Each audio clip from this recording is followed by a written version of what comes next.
এই ভিডিওতে ভগবান কৃষ্ণের কিছু বাণী শুনলে আপনারা বুঝতে পারবেন যে ভগবান কৃষ্ণের বিদ্যা শিক্ষার বিষয়ে কেমন চিন্তা ভাবনা ছিল, কতটা উন্নত মানের চিন্তা ভাবনা ভগবান শ্রীকৃষ্ণ দিয়ে গেছেন। ভগবান শ্রীকৃষ্ণ তার মাতা এবং পিতা দেবকী এবং বসুদেবকে কংসের কারাগার থেকে মুক্ত করার পর ভগবান শ্রীকৃষ্ণ তাদের কাছে অনুমতি নিতে চাইছেন যে আমরা শাস্ত্র নিয়ে পড়তে চাই, আমরা পড়াশোনা করার জন্য বাইরে যেতে চাইছি, আমাদেরকে অনুমতি দেওয়া হোক। এবার কৃষ্ণের পিতা এবং মাতা দেবকী বসুদেব তারা কৃষ্ণকে ছাড়তে চাইছেন না, বলছেন তোমার বাইরে যাওয়ার দরকার নেই, পড়াশোনা করলে বাড়ির মধ্যে থেকে পড়াশোনা করো। তখন ভগবান শ্রীকৃষ্ণ তার মাতা পিতা দেবকী এবং বসুদেবকে বলছেন পড়াশোনার কতটা গুরুত্ব, সেটা নিয়ে এই ভিডিওটা। কৃষ্ণ তার মাতাকে বলছেন, শ্রীকৃষ্ণ বলেন মাতা শোনো বচন, বিদ্যাহীন যে ব্যক্তি বৃথায় জীবন। কৃষ্ণ বলছেন যে ব্যক্তির বিদ্যাহীন, যে পড়াশোনা করে না, তার জীবনটাই বৃথা। কুলেতে বিশাল রূপে কন্দর্প সমান, সব বৃথা সে যদি না হয় বিদ্যাবান। যদি বংশে কামদেবের মতো সুপুরুষও জন্মগ্রহণ করে, তাহলেও সব বৃথা যদি সে বিদ্যাবান না হয়।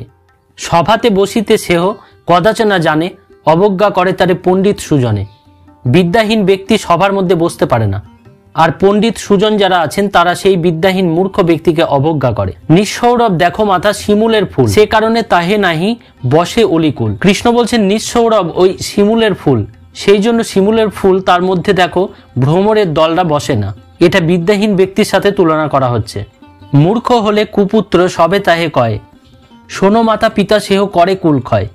মূর্খ সন্তান হলে সবাই তাকে কুপুত্র বলে, আর সে কুলের ক্ষয় করে। যেমন কুবৃক্ষ এক কানন ভিতরে, থাকায় বিপুল অগ্নি তাহার কঠোরে। সেই অগ্নি ঘোর বনে প্রজ্বলিত হয়, তাহার কারণে বন ভস্মময় হয়। যেমন একটা কুবৃক্ষ বনের ভিতর থাকলে তার মধ্যে থেকে অগ্নি প্রজ্বলিত হয় এবং গোটা বন ধ্বংস হয়ে যায়, সেরকম বিদ্যাহীন ব্যক্তি গোটা কুলের নাশ করে থাকে। একটি সুবৃক্ষ যদি কাননেতে হয়, তার ফুল সৌরভে কানন আমোদয়। একটা সুবৃক্ষ যদি কানন অর্থাৎ বাগানের মধ্যে হয়, তাহলে তার ফুলের গন্ধে গোটা বাগানের আনন্দ হয়। সেই মতো কুলে এক পণ্ডিত হইলে উত্তর উত্তর কুল অধিক উজ্জ্বলে। সেরকমভাবে বংশে যদি একটা পণ্ডিতের জন্ম হয়, একজন যদি পণ্ডিত হয়, তাহলে সেই কুলকে উজ্জ্বলিত করে। বিদ্যা শিক্ষার এতটা গুরুত্ব ভগবান কৃষ্ণ বলছেন। ফলবান বৃক্ষ যেন অবনত হয়, সেই মতো জানিবে সে পণ্ডিত নয়। যেমন গাছে ফল ধরে থাকলে সেই বৃক্ষ যেমন নুইয়ে পড়ে, এরকমভাবে পণ্ডিত যদি অহংকারী না হয়, তার ভিতরে যদি নুয়ে পড়ার মতো ক্ষমতা থাকে, জানবে সে পণ্ডিত। পরের লাইনটা ভগবান কৃষ্ণ খুব সুন্দর বলছেন, শুষ্ক কাষ্ঠ ভাঙে তবু নহে নম্রমান, তেমনি জানিবে মাতা মূর্খ সে সন্তান। কৃষ্ণ বলছেন শুকনো কাঠ যেমন ভেঙে যায় মোচড়ায় না, এরকমভাবে মূর্খ সন্তান ভেঙে যাবে তো মোচড়াবে না, যাকে বলে গণ্ড মূর্খর মতো ব্যবহার। শোনো পিতা মহাশয় শোনো গো জননী, মূর্খ পুত্র হলে তারে শত্রু মধ্যে গণি। পুত্র যদি মূর্খ হয় তাহলে তাকে শত্রুর মধ্যে গোনা হয়। অধম কুলেতে যদি জন্মে সে পণ্ডিত, তার জন্য সেই কুল উত্তম গণিত। বংশ যদি কারোর অধম হয়ে থাকে, খুব খারাপও হয়ে থাকে, তাহলে সেখানে যদি পণ্ডিতের জন্ম হয়ে থাকে, তাহলে সেই কুলকে উত্তম বলা হয়। যশ পায় পিতামাতা সর্বোত্ত সম্মান, কুলের কলঙ্ক তো হয় তা নির্বাণ। যেখানে সুপণ্ডিত জন্মে থাকেন, তার পিতামাতা খুব সম্মানিত হন এবং কুলের যে কলঙ্ক আছে সেটাও ঘুচে যায়। এরপর কৃষ্ণ বলছেন উত্তম কুলেতে যদি মূর্খ পুত্র হয়, সিংহের কুলেতে যেন শৃগাল উদয়। যদি কোনো ভালো বংশে মূর্খ পুত্র হয়, তাহলে সিংহের বংশে শৃগাল হওয়ার সঙ্গে তুলনা করা হয়েছে। সভাতে বসিতে মূর্খজন নাহি পারে, সকলের হীন তার কেহ না আদরে। মূর্খজন সবার মধ্যে বসতে পারে না, সকলে তাকে হীন মনে করে, কেউ তাকে আদর করে না। হংসের মণ্ডলে বক শোভে না যেমন, পণ্ডিত সমাজে মূর্খ জানিবে তেমন। হংসের মধ্যে যদি কোনো বক থাকে, সেটা যেমন শোভা পায় না, ঠিক তেমনি পণ্ডিতদের মধ্যে মূর্খ ব্যক্তিও শোভা পায় না। এক পুত্র হয় যদি পণ্ডিত সুজন, সেও ভালো মূর্খ শতপুত্র অকারণ।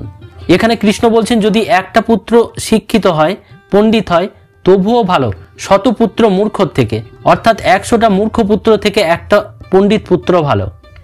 এক চন্দ্র গগনের তম দূর করে, সহস্র সহস্র তারা কি করিতে পারে। এখানে কৃষ্ণ বলছেন একটা চাঁদ গগনের তম অর্থাৎ অন্ধকার দূর করতে পারে, সেখানে শত শত তারা কি করতে পারে। আপনার দেশে পূজা পায় তো রাজনে, স্বদেশে বিদেশে পূজে বিদ্যাবান জনে। নিজের রাজত্বে রাজা পূজা পায়, কিন্তু যে বিদ্যাবান হবে সে স্বদেশে বিদেশে সব জায়গায় পূজা পায়। বিদ্যারত্ন মহাধন শাস্ত্রের লিখন, সর্বত্র বিজয় বিদ্যাবন্ত যেই জন।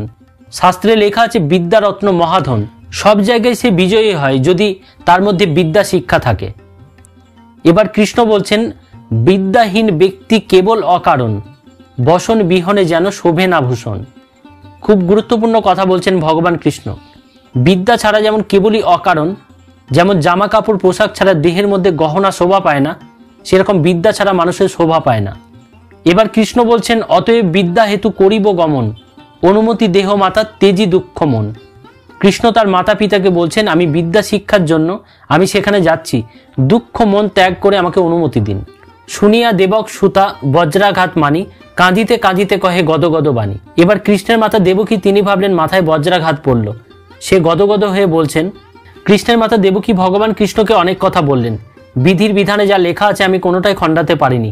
ছোট থেকে তুমি আমার কাছে ছিলে না, এতদিন পরে যখন আমি তোমার মতো রত্নকে পেলাম তখন আবার দুঃখ এসে হাজির হলো যে তোমাকে বিদ্যা শিক্ষা নেওয়ার জন্য আমাকে আবার ছাড়তে হবে। এরপর কৃষ্ণ তার পিতা মাতাকে অনেক শাস্ত্রের কথা বললেন, পিতৃঋণ পুত্র ঋণ সম্পর্কে কথা বললেন। কৃষ্ণ বললেন পিতা মাতার কর্তব্য কি, পুত্রের কর্তব্য কি, সেই বিষয়ক কথা। তার মাতাকে কৃষ্ণ বলছেন 5 বছর বয়স হলে সন্তানকে শিক্ষাযুক্ত করতে হবে। এই সময় মাতাকে একটু শত্রুভাব, পিতাকেও একটু শত্রুভাব, বৈরী ভাব, অর্থাৎ পড়াশোনা শেখানোর জন্য একটু কঠোর হতে হবে সন্তানের ভবিষ্যতের দিকে তাকিয়ে। সেই পুত্র যখন 16 বছর বয়স হবে, যখন শিক্ষিত হয়ে ফিরবে, তখন তার সাথে মৈত্রী ভাব যুক্ত হতে হবে। পিতামাতা সন্তানের বিবাহ দিয়ে তবে কর্তব্য থেকে মুক্ত হবেন।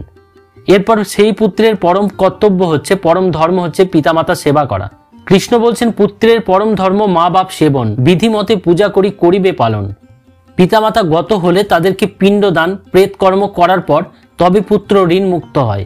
কৃষ্ণ তার পিতামাতাকে বলছেন, এতদিন অবধি আমি পড়াশোনা করিনি, তাতে আমার বৃথা সময়টা গেল।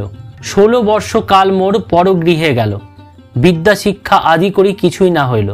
16 বছর বয়স কেটে গেল, বিদ্যা শিক্ষা আমার কিছু হয়নি।